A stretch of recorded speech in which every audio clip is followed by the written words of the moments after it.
বিধ্বস্ত ৰূপ লৈছে ব্ৰিটিছৰ শাসনকালত নিৰ্মিত ভাৰত তিব্বত সংযোগী পথে। কেইবাটাও স্থানত পথটোৰে যাতায়াত সম্পূৰ্ণকৈ বন্ধ হৈ পৰিছে। কাৰ ভুলৰ বাবে পথটো মেৰামতি কৰা হোৱা নাই। এতিয়া পথটো মেৰামতিৰ ক্ষেত্ৰত কি পদক্ষেপ গ্ৰহণ কৰিছে কিন্নৌৰ প্ৰশাসনে। স্ক্ৰীনত দেখা পোৱা কলাফিটা সদৃশ এই দীঘলীয়া শাৰীটো প্ৰকৃততে ভাৰত তিব্বত সীমান্তৰ এটা পথ। আজিৰ দিনত পথ অবিহনে জীৱনৰ কল্পনাও কৰিব নোৱাৰি। পথৰ জৰিয়তেহে অৰ্থনৈতিক আৰু সামাজিক জীৱনৰ বিকাশ সম্ভৱ। ভাৰতত নিজৰ শাসনৰ অধীনলৈ নিয়াৰ পাছত ব্ৰিটিছে বাণিজ্য সম্প্ৰসাৰণৰ বাবে দ্ৰুতগতিত পথ নিৰ্মাণৰ কাম আৰম্ভ কৰিছিল। তেতিয়া নিৰ্মাণ কৰা পথবোৰৰ মাজেৰে এটা পথ আছিল ভাৰত তিব্বত পথ। हिंदुस्तान तिब्बत रोड, जिसे आज हम राष्ट्रीय राजमार्ग संख्या 5 के नाम से जानते हैं, ब्रिटिश भारत के समय में बनी हुई एक ऐसी सड़क है जिसके पीछे का इतिहास बहुत रोचक है। आप जानते हैं कि 1848 ईस्वी में लॉर्ड डलहौजी जो है वो ब्रिटिश भारत के गवर्नर जनरल बनकर आए थे, जिनका कार्यकाल जो है 1856 ईस्वी तक रहा था। तो इनके कार्यकाल में ही जून 1850 में नेशनल हाईवे नंबर 5 यानी कि हिंदुस्तान तिब्बत रोड को बनाए जाने की जो कवायद है वो शुरू हुई थी। ভাৰত তিব্বত সংযোগী পথৰ নিৰ্মাণ কাৰ্য আৰম্ভ হৈছিল কালাকাৰ পৰা। পথটোৰ আটাইতকৈ ওখ অংশটো কিন্নৌৰত নিৰ্মাণ কৰা হৈছিল। সেই সময়ত এই পথটো বিশ্বৰ ভিতৰতে আটাইতকৈ ওখ পথ আছিল। जून 1850 में नेशनल हाईवे नंबर 5 यानी कि हिंदुस्तान तिब्बत रोड को बनाए जाने की जो कवायद है वो शुरू हुई थी। इसके लिए उन्होंने काम का जो जिम्मा है वो सौंपा commander in chief mister Charles Napier को, और चार्ल्स नेफियर ने आगे का जो काम है वो अपने सचिव मिस्टर कैनेडी को सौंपा। इसलिए आपने बहुत दफ़ा सुना होगा कि इस सड़क को जो है कैनेडी का सड़क भी कहा जाता था। এসময়ত তিব্বত আৰু ভাৰতৰ লোকসকলৰ মাজত খাদ্য সামগ্ৰীৰ আদান প্ৰদানৰ লগতে বিবাহৰ সম্পৰ্কও আছিল। তিব্বতী ব্যৱসায়ীসকলে ভাৰতত ঊণ, ৰেচম, ভেলভেট, তিব্বতীয় আৰ্হি খোদিত সামগ্ৰী, চামৰাৰ জোতা চেণ্ডেলৰ ব্যৱসায় কৰিছিল।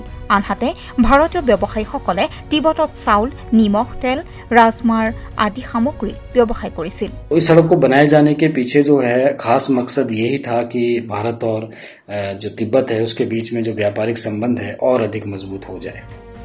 ব্ৰিটিছে এই পথটোক ৰেচম পথ বুলি নামকৰণ কৰিছিল।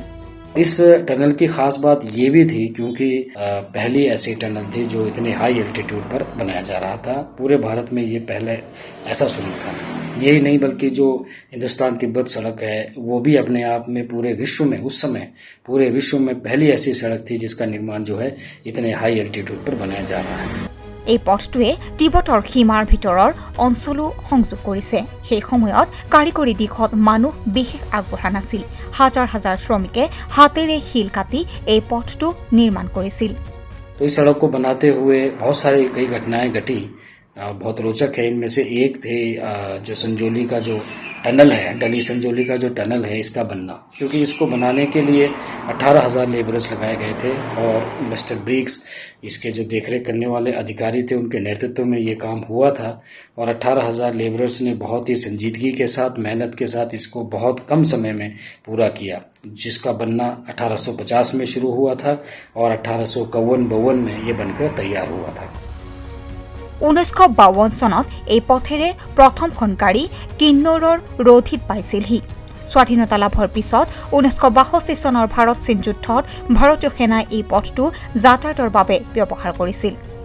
ভাৰতৰ এইটোৱে একমাত্ৰ পথ আছিল যি পথেৰে ভাৰতীয় সেনাই সীমান্তলৈ গোলা বাৰুদ, ৰেচন আদিলৈ যাবলৈ সক্ষম হৈছিল। কিন্তু এতিয়া এই পথটো বহু ঠাইত বন্ধ হৈ আছে।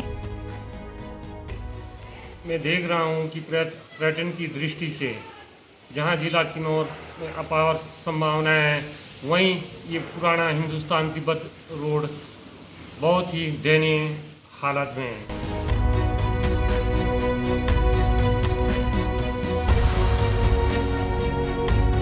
2000 में जब ये फ्लड आया था और 2005 में जो फ्लड आया था तो हमारे जो नकदी फसल है, सेब है, तिल और जो मटर है, ये सारे के सारे जो है हमने यहीं से ले गए थे, क्योंकि नीचे जो सतलुज के साथ जो हाईवे है वो तो बंद हो चुका था। तो इन सब चीज़ों को देखते हुए जो ये एक ऐतिहासिक महत्व का और जो है सामरिक महत्व से जो ये ओल्ड एचटी है, इसे रिस्टोर कर जो है इसे सुचारू रूप से चलाया जाना चाहिए। इसका हमारा अगर नीचे से रोड कट जाता है, हमारा NH कट जाता है, तो ये एक ऑल्टरनेटिव रोड भी बन सकता है। और सबसे ज़्यादा इसकी टूरिज्म के रिलेटेड बड़ी इंपॉर्टेंट सिग्निफिकेंस है। तो इसके लिए ऑलरेडी एक सेक्रेटरी साहब जो टूरिज्म के डिपार्टमेंट है उनसे टेकअप कर लिया गया है। इसकी DPR बनाई जाएगी और मेरे हिसाब से, क्योंकि ये प्रोजेक्ट काफ़ी बड़ा है, मैं डिस्कस कर रहा था आज भी, तो इसको हम कोशिश करेंगे कि अगर कोई वर्ल्ड बैंक इसको फाइनेंस कर पाए, क्योंकि अगर ये 400-500 करोड़ का है तो स्टेट बजट से शायद मुश्किल हो जाएगा इसको लेना। तो हम कोशिश करेंगे इसकी अच्छी सी एक DPR बना के वर्ल्ड बैंक को सबमिट करें, ताकि वो हमें ये अप्रूव करे टूरिज्म पॉइंट ऑफ व्यू और alternative road point of view, और इसकी जो हिस्टोरिकल सिग्निफिकेंस है वो ध्यान में रखते हुए ये बड़ा इम्पोर्टेंट है कि ये रोड बने और अच्छा बने, और इससे लोगों का भी फायदा होगा, जिला का भी फायदा होगा। যদি এই পথটো বিজ্ঞানসন্মতভাৱে পুনৰ নিৰ্মাণ কৰা হয় তেন্তে পৰ্যটনৰ দৃষ্টিকোণৰ পৰা কিন্নৌৰক শক্তিশালী কৰাৰ লগতে স্থানীয় কৃষক আৰু মালিকসকলৰ বাবেও এক আশীৰ্বাদ স্বৰূপ হ'ব। একে সময়তে চীনৰ সৈতে এক উত্তেজনাপূৰ্ণ পৰিস্থিতিৰ সৃষ্টি হ'লে সেনাই এই পথটো ব্যৱহাৰ কৰিব পাৰিব। সেনাই এই পথেৰে সহজে সীমান্তলৈ লৈ যাব পাৰিব। News desk report ETV Bharat অসম।